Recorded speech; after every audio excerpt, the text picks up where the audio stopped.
crew of the Space Shuttle Challenger honored us for the manner in which they lived their lives. We will never forget them. America's first in-flight space disaster was triggered by a simple rubber gasket that had frozen overnight. On January 28, 1986, the world stopped. Just 73 seconds after launch, the Space Shuttle Challenger erupted into a massive fireball before millions of stunned viewers. In an instant, 7 astronauts disappeared into the smoke, leaving behind one of the darkest tragedies in space exploration. But the explosion was only the beginning of a story far more heartbreaking than most people realize. What happened to the crew after the shuttle broke apart? What did investigators actually find beneath the Atlantic Ocean? And why are some of the most disturbing details still rarely discussed? This is the untold story behind the Challenger disaster, one that reveals the harsh reality of spaceflight and the incredible courage of the 7 people who never came home. Before we go any further, please subscribe to our channel and help us reach our goal of 1,000 subscribers. Let's dive in. The launch that held a nation's attention. The morning of January 28, 1986, was supposed to mark another proud chapter in America's journey through space. At Cape Canaveral, the crisp winter air carried an unusual chill. Above the launch complex, the sky stretched out in a brilliant shade of blue, while sunlight reflected off the towering Space Shuttle Challenger, waiting silently on the pad. Crowds filled the viewing stands despite the cold. Families wrapped themselves in heavy coats. Children proudly waved homemade banners, and tiny American flags fluttered in eager hands. Members of the media packed the press site, ready to capture history.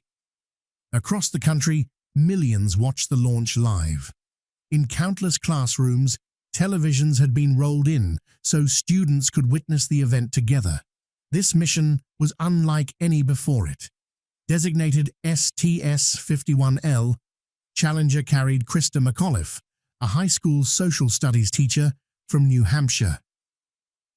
Chosen through NASA's Teacher in Space program, she had become a symbol of possibility for ordinary Americans. She wasn't a professional astronaut.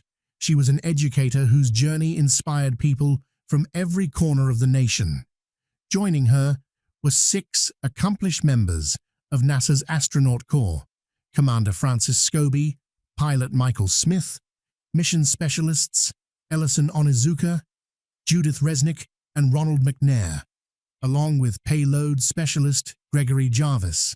Together, they represented years of dedication, remarkable talent, and humanity's desire to push beyond the limits of Earth. As they made their way toward the shuttle, they smiled, waved to the crowd, and climbed aboard without realizing that a deadly flaw was already waiting inside the right solid rocket booster. There had been warning signs before sunrise. Temperatures had dropped to record lows for a shuttle launch, leaving patches of ice across the launch complex. Several engineers voiced serious concerns that the freezing weather could affect the rubber O-ring seals inside the booster joints.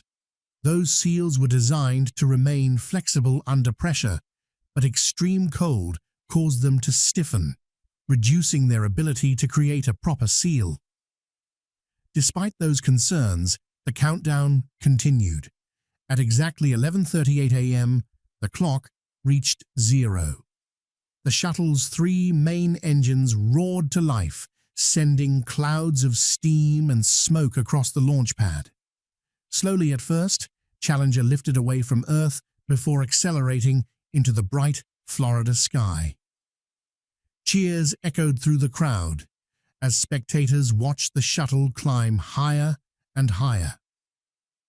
For the next 73 seconds, everything appeared perfect. Television commentators spoke with excitement. Students across America applauded as the brilliant exhaust trail stretched across the morning sky. Then, without warning, everything changed. In a single instant, the shuttle disappeared inside an enormous cloud of fire and smoke. The cheering stopped. People stared upward in stunned silence, waiting for Challenger to emerge from the expanding cloud. It never did. What fell into the Atlantic Ocean moments later marked the beginning of one of the darkest chapters in the history of space exploration. Shock, confusion, and the race to find answers. Immediately after the explosion, confusion swept across Cape Canaveral. For several agonizing seconds, almost no one understood what they had just witnessed. High above the launch site, two white plumes drifted apart across the sky, twisting through the cold air like giant ribbons. From the ground, many spectators couldn't immediately recognize what had happened. Some parents reassured their children that it was simply part of the launch sequence. Inside classrooms throughout the country, many students even clapped, believing they had just watched a normal stage separation. Mission Control in Houston experienced a very different reality. Telemetry data suddenly vanished. Computer screens froze. Controllers called out over their headsets, desperately searching for any sign that the spacecraft was still responding. Years of training kept everyone focused, but an overwhelming sense of dread filled the room. Flight Director Jay Green finally broke the silence with carefully chosen words. Obviously, a major malfunction. No one wanted to say what everyone was beginning to fear. Within minutes, television stations replayed the horrifying footage repeatedly. The truth became impossible to ignore. Anchors struggled to explain what viewers were seeing, and some paused mid-sentence, visibly shaken by the unfolding tragedy.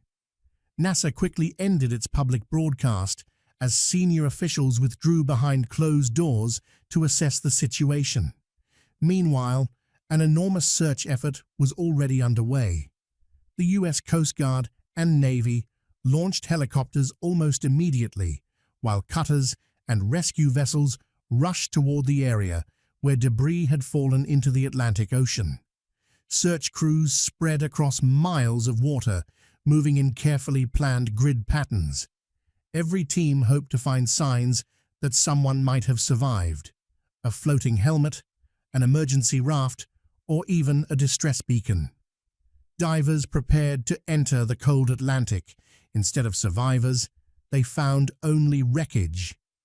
Scattered across the ocean were fragments of Challenger, pieces of insulation, damaged wiring, burned sections of the orbiter's outer skin, and countless lightweight components drifting with the waves.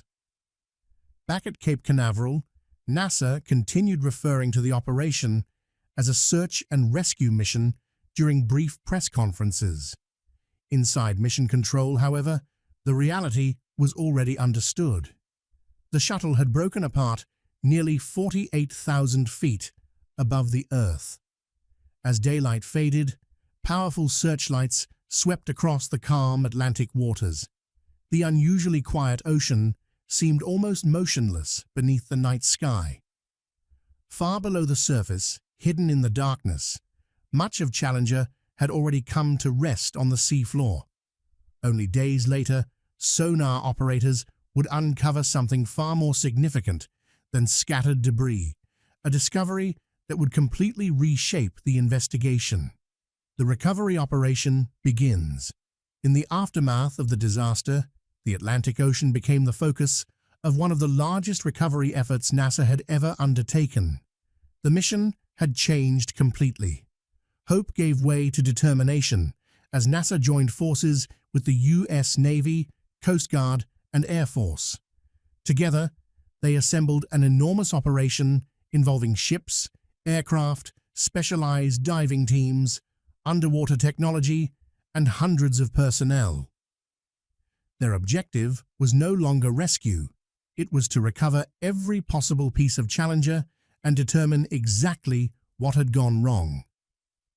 Although the waters off Florida were relatively shallow, often only about 100 feet deep, that actually complicated the operation.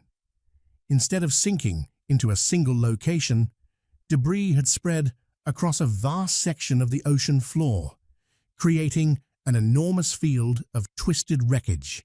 Survey vessels scanned the seabed using sonar, sending acoustic pulses into the water and interpreting every returning signal.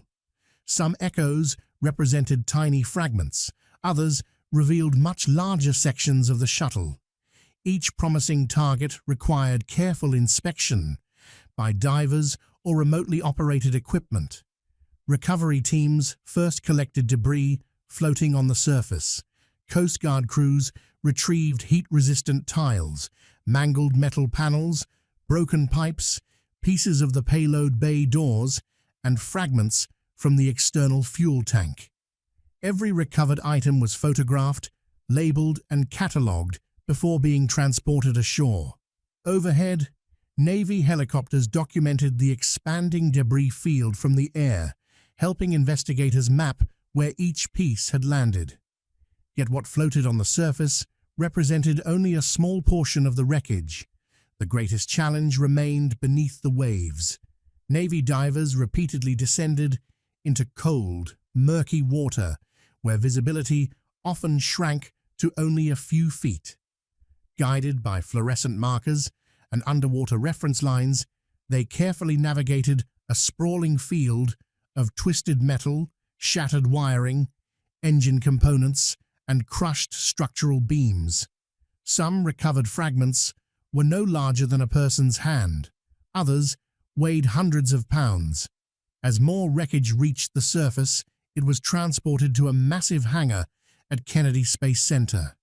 There, investigators built an enormous reconstruction area using steel frameworks shaped like Challenger itself.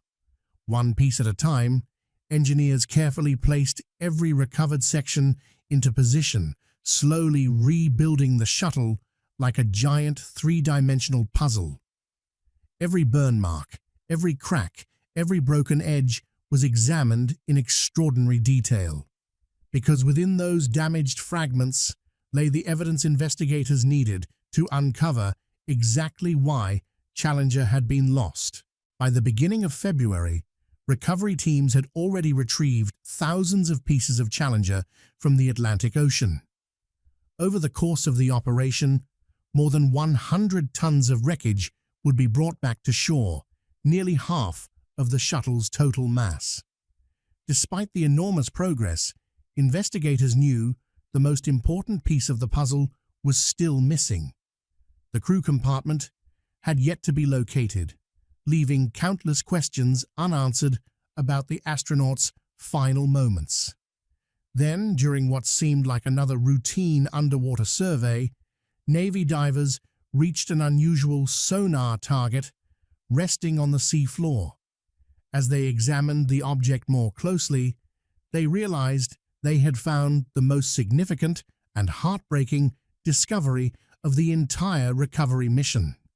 On March 7, 1986, more than 5 weeks after the Challenger disaster, the search entered a new phase.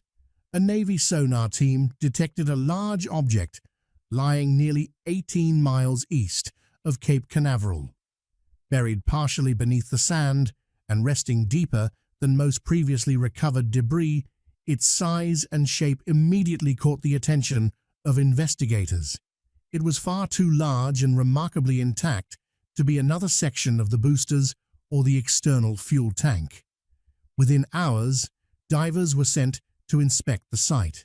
As the team descended into the dark Atlantic, the water became colder and visibility rapidly faded. Their powerful lights slowly pierced the darkness until the outline of a massive structure emerged from the seabed. The divers immediately understood they were looking at something unlike anything recovered before.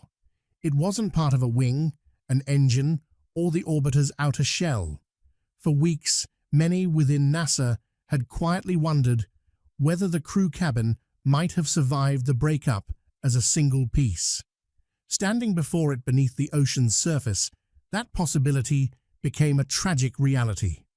Although the compartment had been crushed, torn open, and badly damaged by the impact, its distinctive shape was still recognizable. The windows had shattered, sections of the frame were twisted beyond recognition, and the walls had collapsed inward. Yet there was no doubt about its identity. This was the compartment where the 7 astronauts had spent their final moments together. When the cabin was finally lifted from the ocean, an overwhelming silence settled across the recovery ship. There was no celebration, no applause, and no sense of victory. Navy personnel and NASA officials stood quietly as the damaged structure was carefully brought aboard. The area was immediately secured, media access was prohibited, and a flag was raised above the recovered cabin as a mark of respect for the crew. Soon afterward, it was transported under tight security to Kennedy Space Center, where investigators began one of the most important examinations in the history of the space program. Inside a secure hangar, engineers, medical specialists, and accident investigators carefully studied every part of the compartment. Their findings confirmed what telemetry data and launch footage had already suggested. The crew cabin had separated from Challenger largely intact during the vehicle's breakup. Instead of disintegrating immediately, it continued rising through the sky, reaching an altitude of nearly 65,000 feet before beginning a long descent toward the Atlantic. For approximately 2 minutes and 45 seconds, it fell back to Earth before striking the ocean at more than 200 miles per hour. The tremendous impact generated forces well beyond what any human could survive. Yet the evidence preserved inside the compartment would provide investigators with heartbreaking insight into the astronauts' final moments, details that remained unknown to the public for many years. When investigators finally opened the damaged crew compartment inside the secure facility at Kennedy Space Center, the focus of the investigation changed forever. Until that point, the mission had been centered on determining how the shuttle failed. Now, it became deeply personal. The experts inside the hangar were no longer examining pieces of a spacecraft. They were caring for what remained of 7 men and women who had dedicated their lives to exploration. The atmosphere inside the building became noticeably quieter. Conversations dropped to whispers, movements became slower and more deliberate, and every member of the team understood they were carrying out one of the most solemn responsibilities in NASA's history. Every stage of the recovery was carried out with extraordinary care and respect. Amid the mangled metal, destroyed equipment, and collapsed interior of the crew compartment, recovery teams discovered what NASA would later describe only as crew remains. Out of consideration for the families, the agency chose never to publicly disclose the exact condition in which they were found. Those involved in the operation later acknowledged that the remains were extremely fragile, heavily fragmented, and in many cases, impossible to separate. Weeks beneath the Atlantic had taken a devastating toll. Salt water, immense pressure, and the passage of time had significantly complicated the recovery and identification process. Strict military procedures governed every step of the operation. Each fragment was carefully photographed, catalogued, and assigned a detailed record before being transported for further examination. Personal belongings recovered from the cabin were also collected and preserved for forensic analysis. The remains were transferred to a secure military facility, widely believed to have been located at Patrick Air Force Base, where teams of pathologists, medical examiners, and forensic experts worked behind closed doors. The investigation remained completely private. No members of the media were permitted inside, and no photographs were released. Above all else, NASA was determined to preserve the dignity and privacy of the astronauts and their families. Because this was 1986, modern DNA analysis was not yet available as a routine forensic tool. Instead, investigators relied on traditional identification methods, including dental records, skeletal examinations, medical histories, and personal effects recovered from the wreckage. Some remains could be confidently matched to individual crew members, while others could not be distinguished from one another. Every confirmed identification was handled with great care, and each family was privately informed as the process continued.